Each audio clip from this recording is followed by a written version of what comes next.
I ended up looking up the hints for this one, and I will say they start out with the most nudgy of nudges. Like the first hint was like, well, yeah, I'm looking at it. And then the second hint was like, oh, not that it was a big leap, just that it's, if I say too much, I'll spoil it, but it's something I don't enjoy doing, so I wouldn't have thought of it. And even then, understanding exactly what I was supposed to do, it took me like an hour to actually solve it because I just don't like it and I suck at it. This is like the only puzzle so far that I flat out, I'm just like, I don't like this. Like, I really don't. Ew. So that's a bummer. I still have one card to draw and one and a half to solve, and it's getting late, but also I'm kind of just like, I want to get some closure, so we'll see what happens. I'm somehow still at it, and I've also been trying and failing to reset my sleep schedule for months, which sucks. I think I have a longer circadian rhythm in general, or something, but I tend to stay up an hour later each night until I'm staying up till like 8 or 9 in the morning. Um, and at that point, you know, it can actually be really kind of a boost to just stay up and then go to bed at a regular time. Like it can be a little euphoric or like fix your depression a little bit, but unfortunately I keep falling into the same cycle and I keep trying to stay up and getting too tired, blah, blah, blah. But since I'm really close to the end and I'm kind of intent on it, I'm brewing some 4 a.m. experimental coffee with a tarot mug, which is cool. The reason it's experimental is it's pumpkin spice coffee that my friend Bethany brought me. Being a counter-revolutionary as usual, I see. Maybe she wants some. Black cats love pumpkin spice. But that's pumpkin pudding in the bottom because I made a batch a couple days ago and I didn't finish it. Don't really feel like dessert tonight, so I'll see how it tastes mixed in with my coffee because I'm a weirdo. So I think my new mantra slash motto, aside from the Grimsdottir family model of wisdom stupidly earned or wisdom painfully earned, depending on the day, is it's better than I expected, but worse than I hoped. Because that's a descriptor of so many things right now. Including this coffee, which flavor isn't astounding, but it's not bad or gross or weird. It's just, it's less sweet and less creamy than I expected.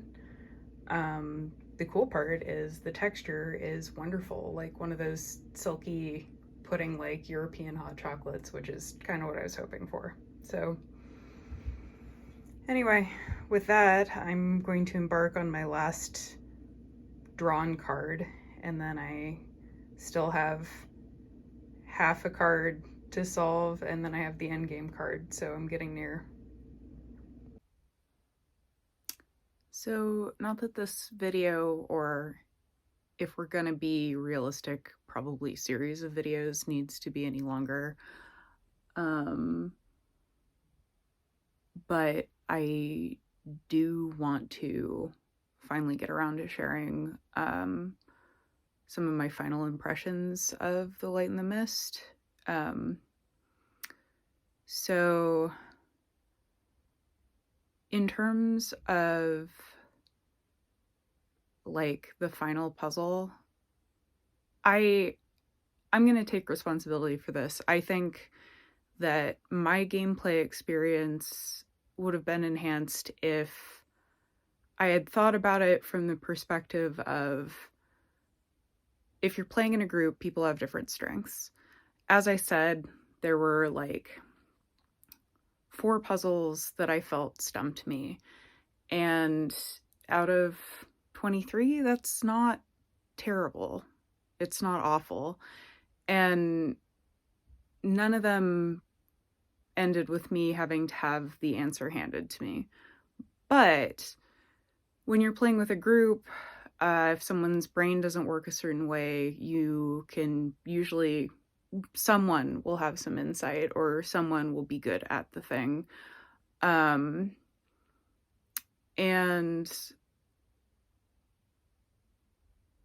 like, basically, I just ended up with a bunch of frustration at the end when I was starting to get tired.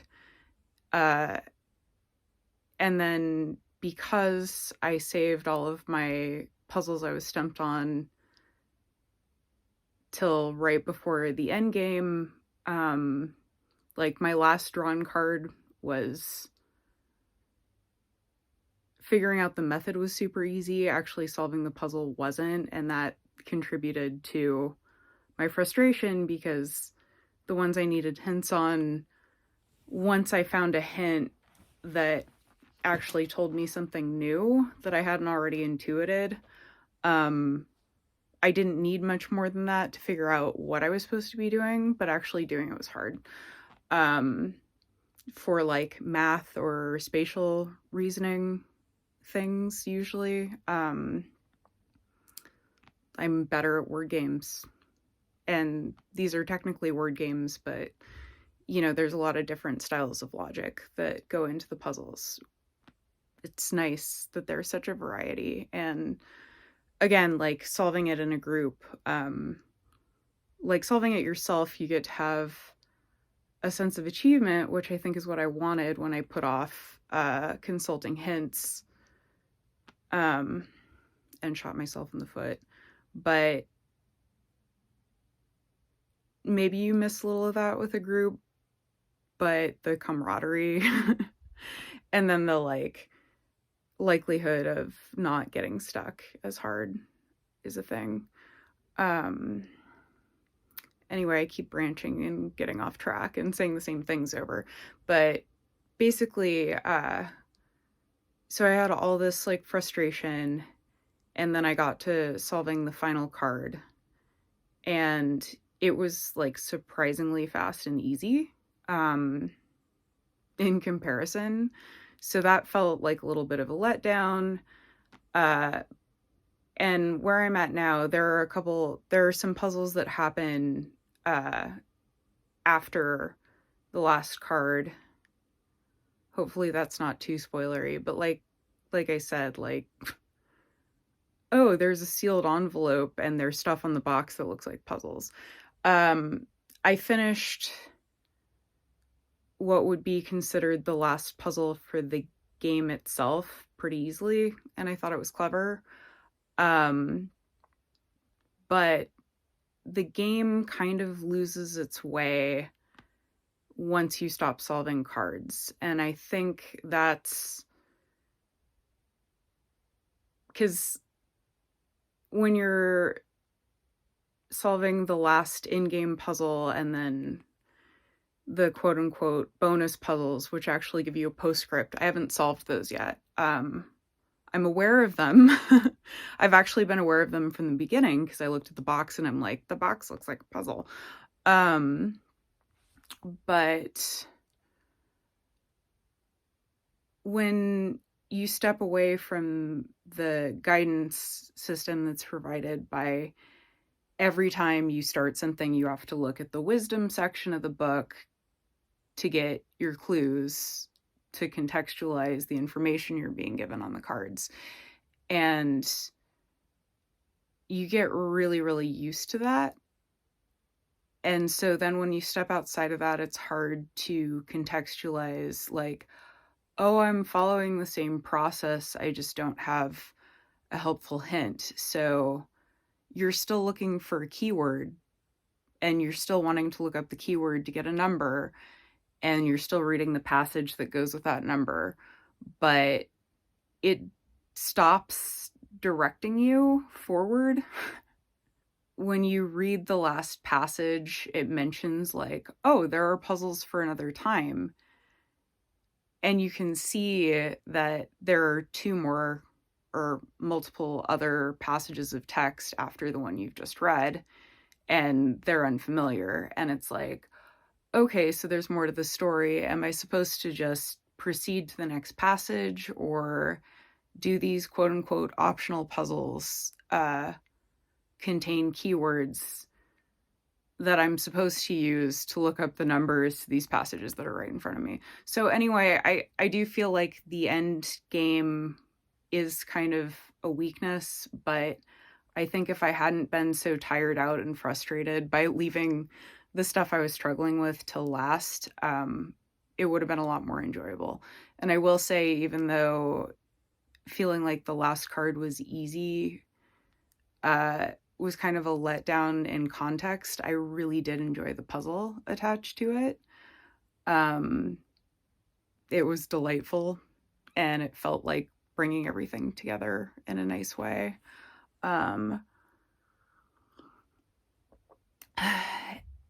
So all of that said, in terms of like my overall impression, it's really about the journey. It's not about the end. So like, I still haven't solved those last two puzzles. But I'm not feeling pressure about it. I kind of achieved the aim. I saved my friend. And I will say that the gameplay is, and the like symbolism in the cards and the illustration and just the cleverness of how everything fits together is amazing. The narrative isn't as amazing. It's not bad. And like, it's well written, and the story makes sense in context, and it does carry some like kind of beautiful messages of like resilience, and it's a decent story. But the character whose memories you're exploring, she does end up feeling kind of generic. Like, she has a few quirks, and there's like things that she does that stand out. But it feels very, it's like the game version of like a Manic Pixie Dream Girl or something. Like, she exists to drive the narrative. She exists to force you into these puzzles. And to the game maker's credit, it's actually all right and kind of makes sense in context that you know you're supposed to care about this person and you're learning things about them, but you don't have like a super deep sense of their personality, because in the course of the narrative, it's kind of revealed that like your character feels like they haven't been the best friend that they could be, and that they don't know this person that well. So it actually, like, while it makes it harder to connect with the story, it does make your player character pretty like relatable, if that makes sense.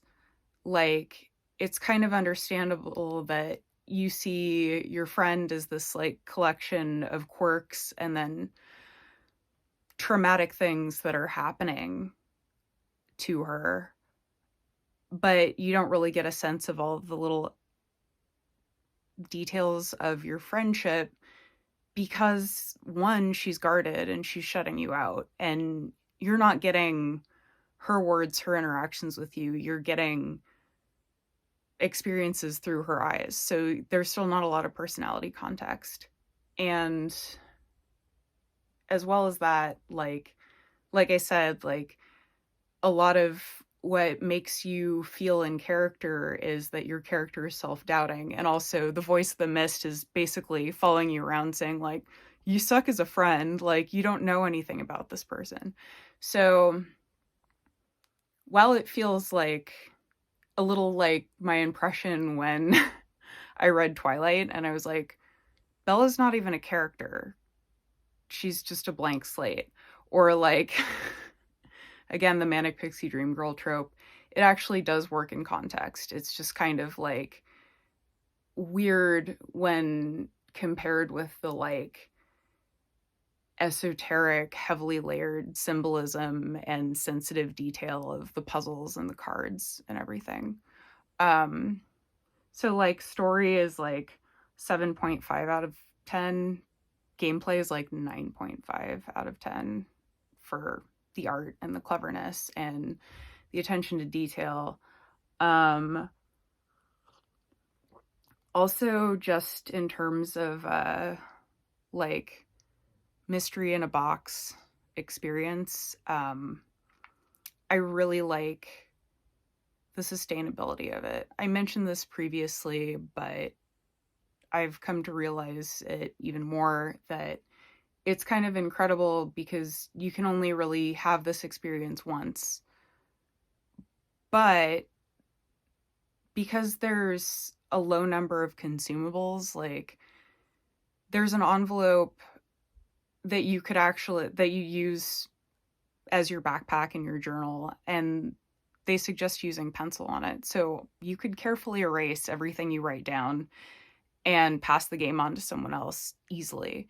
And they give you a second copy as well. So like if you decided you didn't want to keep it, it could have a life after you. And it wouldn't be too hard to like reseal the envelopes past that and print the one fully consumable item. There is one thing that you will inevitably destroy in the process of playing the game. I won't tell you what it is.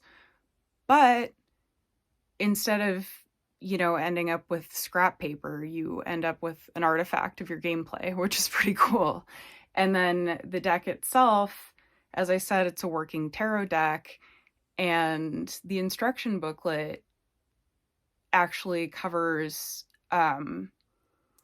the game author's basically own approach for using the deck for readings. So not only can you use it for traditional tarot readings, but it gives you a unique like approach by the person who made the game. So for something that's really like a one-time experience, it has a lot of life afterwards, which I like, unlike a lot of like Hunt a Killer or whatever. Though that said, I enjoyed this solo puzzle solving experience so much that I am looking into some mysteries and escape rooms in a box. There's actually one in particular I'm looking at, and if I get it, I'll show you guys at least part of it.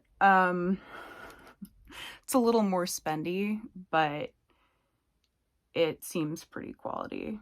Oh yeah, even though the end of the experience wasn't great, like I said, the journey was a big deal. And one of the things I wanted to say is it just like, some of it felt like it was plucked straight out of my brain, which was really cool. I think I mentioned that there's a puzzle that's very similar to one of my favorite games that I annoy people and troll people with, because I show up with an MTG box. Well, not specifically, but I think I explained that earlier. If I didn't, I'll add it in editing later. But there's that. The puzzle solving and witchy elements and overall aesthetic are great, but there's like some techniques I use in my own art that I don't always see in other illustrators' art, that like using fog more like a solid object to guide the viewer's eye was one that I noticed, which is really interesting because the art style isn't exactly like, it's graphic, but it's not flat. but that's like something I do really intentionally. So it was like, whoa, did this get plucked out of my brain? Also, like chimeric, multi-headed animal entities of some of my favorite animals, like bat stag with 4 heads and antlers, very cool. Um, fawn body with owl heads, also very cool.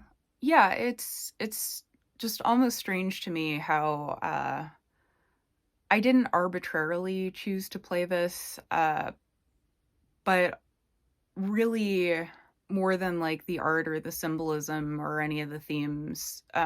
Like I was intrigued that it was a tarot game, but as I mentioned, like I do different styles of divination. My witchiness is a bit different. So I wasn't, while the theme goes with my interest, that isn't really what I was looking for. I wanted it based off the idea that it was like a puzzle game that I could solve by myself and a board game experience I could have by myself. Because I used to be like really into having weekly board game night, and I haven't for years now, which is kind of a bummer. So I was thinking of this as a way to recapture a little bit of that with myself. And it was so much more than that.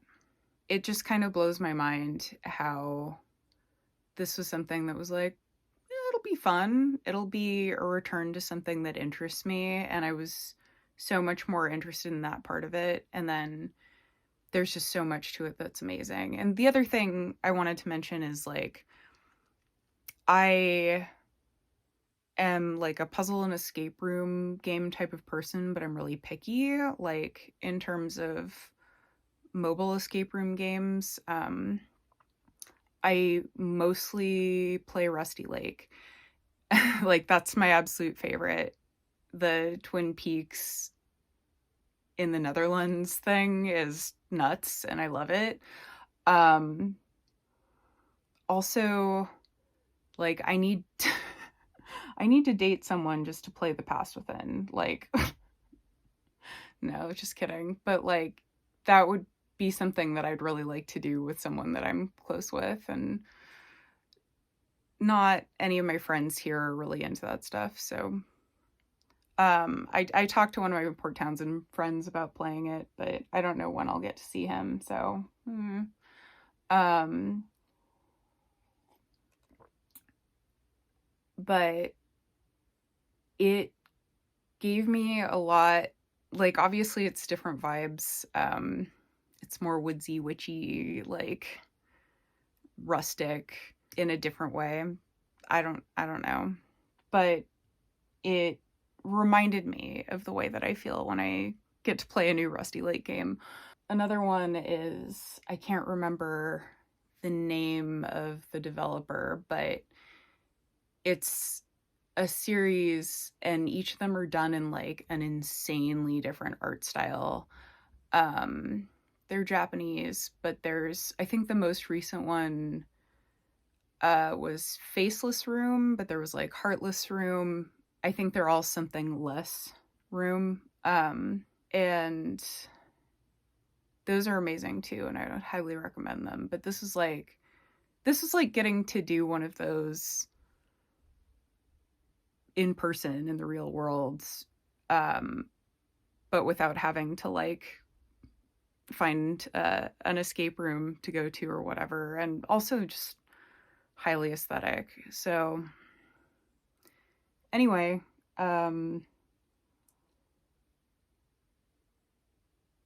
even with my few critical notes, I definitely recommend the experience. Supporting the artists and game maker. So yeah, check it out if you get the chance. And sorry for how long these videos have been. See you later. One little pointless detail that I love when I play puzzle games, like especially Rusty Lake and stuff, is when my notes look really cool at the end and are interesting. And another thing I just have to say about this game is it begs to be documented in excruciating detail. I think my writing's probably too tiny to give too much away, so I hope so anyway. But it was super fun, especially because, like, I just started this new journal planner and I'm getting back into journaling and tracking. So it was a kind of a fun excuse to just go for it. Yeah.